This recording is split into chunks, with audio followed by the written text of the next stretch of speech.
Hello, friends. Welcome once again to Andy Tech Cyber channel. So, for penetration testing lovers, I'm going to go through a very important concept that's cyber kill chain.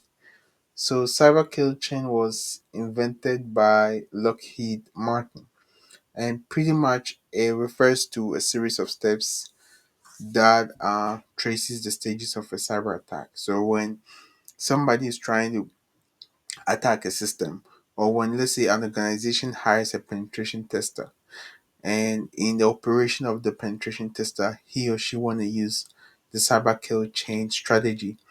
The various steps they use, that's what I'm going to go through now.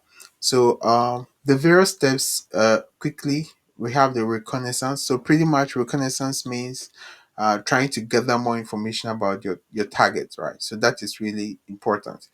So whenever like somebody wants to try to attack the system, the first thing is to gather more information as possible. Then once the information is gained, the second step is weaponization. So pretty much weaponization means now I have some information. Now let me try to find the best weapon. So in trying to find the best weapon is basically trying to identify any kind of vulnerabilities in that particular system. And then once vulnerability is found, then the next thing is to deliver the payload, right? So you try to deliver, you find ways to deliver the particular payload, so that you can get access to the system. Now, once you find the best payload for that vulnerability, then the next thing you want to do is to try to attack the machine. That's the exploitation stage. So you exploiting means you find a vulnerability, you've gotten the best payload for it, now you are attacking the system. That's exploitation. And then once you exploit and you get access, so the main focus is to try to get access to your target machine or target system to do whatever you want to do to it. So once you target, I mean, you exploit the machine, then you install a backdoor. So pretty much backdoors, whenever you enter a system and let's say you leave, right? You want to create a loophole where whenever you want to come back, you can just go through that backdoor. So that's a backdoor. So you install the backdoor, you do whatever you want to do in that system, and pretty much you leave, right? So I'm gonna go through those steps using Windows 10 as my vulnerable machine, and then I have Kali here, of course, as the machine that's gonna attack the Windows 7. Now let's go straight into it. So the first thing we're gonna do is the reconnaissance. So we're gonna first try to see if we are able to identify the Windows 7 in our network, right? So sudo net discover, and so we're gonna search through this network to see all the available devices in that network one within that subnet.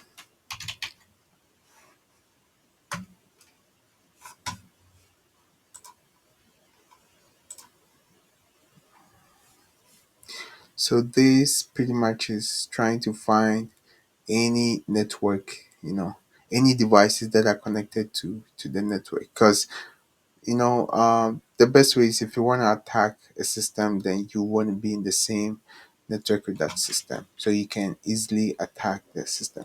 So this is gonna take some time. I already have the IP address of the Windows, that's the vulnerable machine, so I'm not gonna wait for this, right? All right, so now what I'm gonna do is, like I said, I already know the IP address of that particular vulnerable machine. That's Windows 7. So now I'm gonna do an reconnaissance to try to gather some information from that. So I'm gonna use nmap. So sudo nmap minus sv. So we're gonna try to identify all the various services in that particular system, right? So sv, then the IP address 168.132.1.130. So this now, so it's gonna search the system. I mean the Windows system. That's the vulnerable machine. to see if there are any server, any open ports, and to also provide us with information that available services running on the individual ports.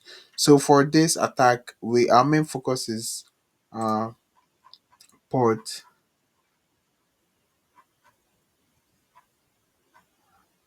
So our main focus is gonna be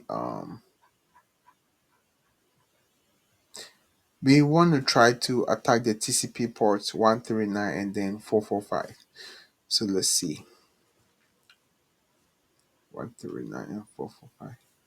So yeah, bear with me. This takes some time. So finally, so we have this information here.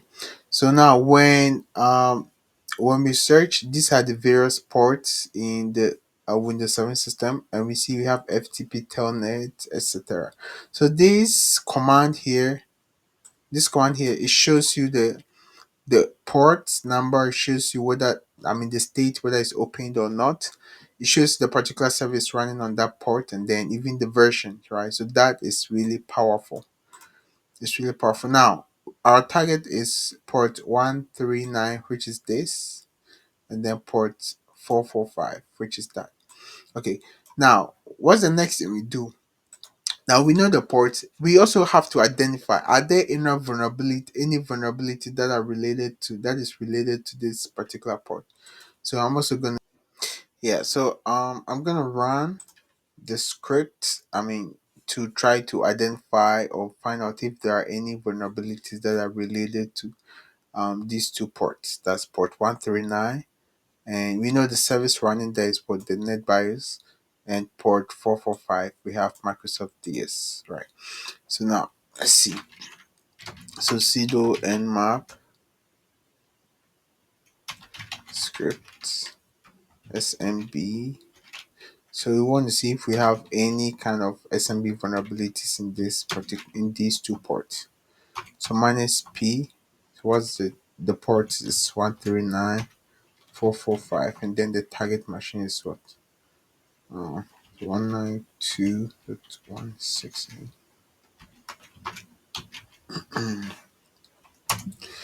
Let's see. So we are trying to see if there are any vulnerabilities in the nmap script that are related to these two ports, 139 and 445. So let's see. So there is one vulnerability. You see, we've identified this script, and it's telling us this Windows 7 is vulnerable to this particular um CVE, right? That's the CVE. Okay, so it means we can exploit these vulnerabilities. This particular vulnerability in the Windows 7, right? So it also search for this, but this says false. False means Windows 7 is not vulnerable to this particular vulnerability, right? So now our main focus is gonna be this. Now, now that we have the so this is the reconnaissance, right? We've been able to gather the necessary information.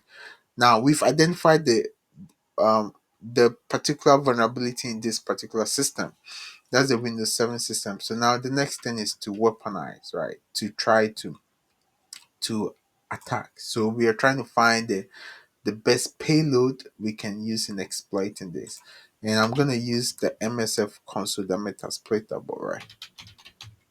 So let's keep check of this. All right. Okay. So now we are in the metasploit console, right? Now we're gonna search for that particular vulnerability. So search, that's MS17 underscore 010. Right. So let's see. Now let's see. Okay. So we have this. Now this particular vulnerability, that's the CVE, right? The other name for this CVE is called Eternal Blue. So that is what we can see here. So it's a vulnerability. I'm not going to explain much about it. You can read about it, right? So it means we can exploit the Windows 7 using this, right? So that's what you're gonna use. So I'm just gonna copy. Now don't forget this is weaponization. That's the stage. So use then the name of the exploit you're trying to use this. Okay. So it says no payload configured, but it has a default payload, and that's the metapreter. So we are trying to launch a shell in the other system, right? That's Windows 7. That's a vulnerable machine so that we can gain access, right? Now, because we don't want to use this is what we want to do, so that's the payload we're going to use, right? The metapreter reverse TCP, right? So now what I need to do next is to set the host. So which other machine are we trying to exploit? So I use the command set our host and then the IP address of that machine, which is our vulnerable machine, right? Sorry. So it's set, not SER. Set. Great. Now that we've set our hosts, I mean the other machine we want to exploit. Now the next thing we're gonna do is we are trying to now deliver the payload. So we this is the payload and we have targeted this particular machine. So now we are going to deliver this payload to this particular machine, right? And then by so doing, we are exploiting the vulnerability in that particular machine. Then let's see what's gonna happen. So I'm gonna hit run. So we are trying to launch a metapreter shell in the other machine. Once that is done, that means we've gained access, right? We've been able to exploit that vulnerability, right? So we went through, we started with reconnaissance. The next thing we did was weaponization. We identified the vulnerabilities and then we identified the best payload. So we are delivering the payload right now. We are trying to exploit it. So once we are able to launch the session, right, a metapredator session, then we know that our attack is successful. So now let's wait and see. So once you're able to find that a metapredator session, then we know our attack is working, right? Okay, the first trial it failed, but let's see what's gonna happen. It's still working. So let's see. Fantastic, right? Fantastic. So we've been able to exploit the Windows 7 machine. So now this I've been able to launch a metapredator session in the Windows 7. So pretty much what it means is I've been able to gain access. Right. So now let's do this. Let's type shell. So I'm trying to open a shell. So you can see this is Kali Linux, but we've been able to open Windows. Right. So it means now I'm in the Windows 7. I've gained access to the Windows 7 machine. Let's do dir. So all these are folders in there. So let me try to go to the drive C, right? So let's see. CD. Yeah. So once I'm able to get this, I'm able to get access, then I can try to elevate my privileges, try to do whatever I want to do with this vulnerable machine. So this is a video we've gone through the various cyber kill change strategies. And so subscribe to this channel. This is just something to have fun about, right? So thank you very much for watching and do have a nice day.